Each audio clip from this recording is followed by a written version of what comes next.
The war of words between Israel and the United Nations continues. The Israeli foreign minister accuses the UN of hypocrisy and denies its employees visa requests as retribution. Hitting back, the UN rapporteur for occupied Palestinian territory urged the United Nations to hold Israel accountable for its war tactics in Gaza. This comes off the back of the UN Security Council finally voting for a humanitarian aid delivery to the Strip.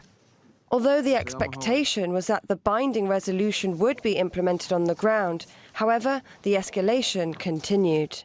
UN officials criticized Israel's targeting of residential areas, schools and hospitals, and condemned its curbs on aid deliveries. But it's these words that sparked outrage in Israel. It is important to also recognize the attacks by Hamas did not happen in a vacuum. The Palestinian people have been subjected to 56 years of suffocating occupation.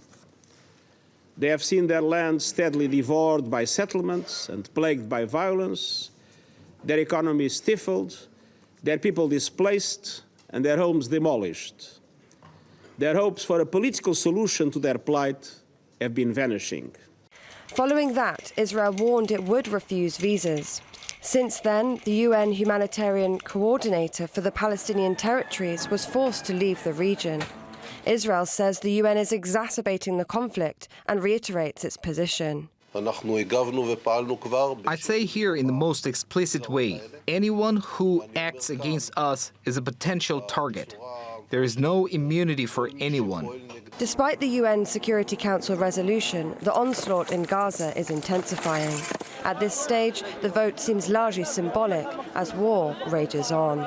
Shadi Edwards-Dashti, TRT World.